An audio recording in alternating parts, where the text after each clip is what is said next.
Shalom, selamat pagi. Apa kabarnya saudara? Keluarga besar Episode Family. Kembali kita bertemu dalam renungan harian.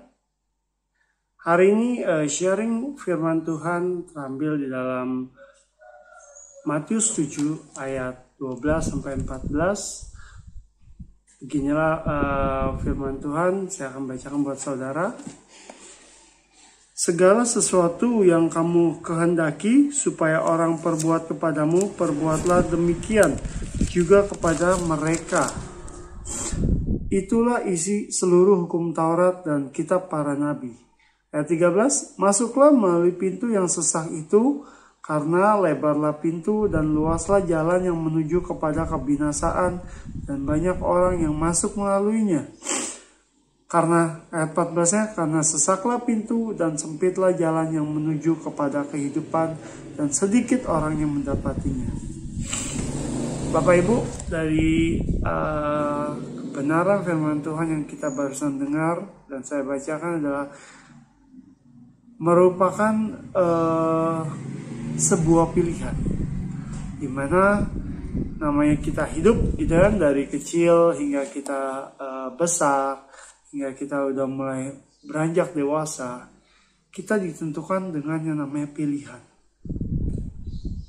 Saya mau bagi kisah ini karena ceritanya itu beberapa hari yang lalu saya sempat menonton sebuah film, ya, film Korea gitu. Saya mau bagiin. Di dalam film itu terdapat sekumpulan orang tunawisma, orang-orang yang sangat kekurangan gitu kan, orang yang nggak punya penghasilan, orang yang pengangguran, terus orang-orang di dalam cerita film itu ya. Jadi setiap orang yang sangat boleh dikatakan miskin gitu, nggak punya apa-apa, mungkin bahkan mereka berhutang gitu. Dan mereka itu direkrut, dikumpulkan terus dibawa ke satu tempat, ke pulau gitu kan. Di sana mereka diiming-iming tentang sebuah hadiah yang sangat besar gitu kan. Nah, inti dari cerita ini adalah ketika mereka itu ternyata dikumpulkan bukan untuk dibagi-bagiin uang, tapi mereka diadu sesama manusia. Mereka harus bertahan hingga akhirnya hanya satu orang yang akan berhasil mendapatkan hadiah tersebut, gitu kan? Dengan berbagai cara mereka membunuh, mereka melakukan hal-hal yang sangat sadis, gitu kan? Supaya kenapa? Karena mereka diadu siapa yang bertahan, siapa yang kuat, siapa yang bertahan, gitu kan? Dalam film itu saya nonton sangat cukup mengerikan, gitu kan? Sangat bloody banget filmnya gitu. Nah, yang saya mau bagiin sama Bapak Ibu Saudara dalam sharing firmannya adalah gini. Pada akhir ceritanya ada seorang seorang pemenangnya nih, ya kan? Di ujungnya dia harus berkelahi dengan teman baiknya waktu kecil, ya kan?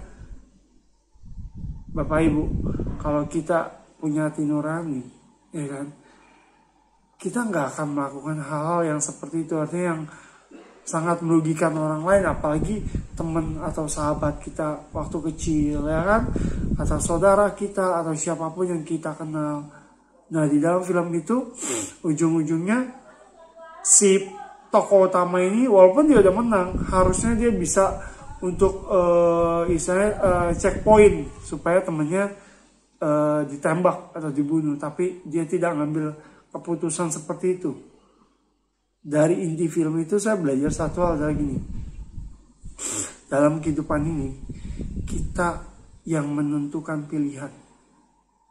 Apa yang kita ambil, keputusan apa yang kita akan lakukan adalah pilihan kita. Sama halnya dalam hidup ini bagaimana kita mengiring Tuhan, bagaimana hidup kita harus mengikut Tuhan. Dalam firman Tuhan juga jelas di dalam tadi Matius 7 ayat 12 sampai 14, saya akan bacakan sekali lagi, adalah di ayat 14, Karena sesaklah pintu dan sempitlah jalan yang menuju kepada kehidupan, dan sedikit orang yang mendapatinya. Ini pun boleh saya katakan adalah sebuah pilihan, di mana kita harus memilih jalan mana yang harus kita ambil. Sebagai anak Tuhan, dari sekolah minggu hingga kita banyak dewasa, mungkin kita tahu secara teori bahwa kita harus melakukan yang benar, kita harus melakukan hal yang kudus, kita harus melakukan hal yang sesuai dengan firman Tuhan. Tapi berapa banyak pilihan yang seringkali kita kadang merasa bimbang, kita kadang merasa ragu, walaupun kita tahu kebenarannya. Tapi saya mau ingatkan buat kita semua pagi hari ini, tentukan pilihanmu dari sekarang, jangan sampai kita menyesal di lain waktu. Karena kenapa? Keputusan yang kita ambil sekarang itu akan menentukan masa depan kita. Itu akan menentukan kehidupan kita yang akan datang, kehidupan kita di hidup yang kekal. Biarlah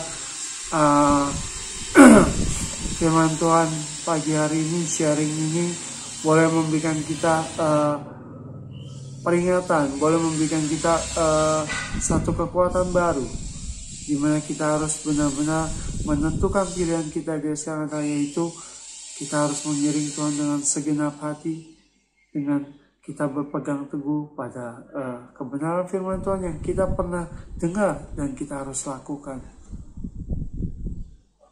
Baiklah, renungan firman Tuhan sampai sini aja. Mari kita berdoa. Tuhan, terima kasih buat kebenaran firman-Mu. Biarlah firman-Mu memberikan kami kekuatan baru dalam menghadapi hari ini, dalam menghadapi hal-hal yang terjadi dalam hidup kami, supaya kami dapat mengambil keputusan yang tepat, di mana kami harus menjadi saksi-Mu, mengiring Engkau sampai seumur hidup kami, Tuhan. Karena kami tahu ada kehidupan yang kekal menanti kami selama kami berjalan di dalam Engkau, Tuhan. Terima kasih Tuhan, pimpin hidup kami dari awal hari ini hingga malam nanti. Dalam nama Tuhan Yesus kami mengucap syukur. Amin. Shalom, selamat pagi, Tuhan Yesus memberkati.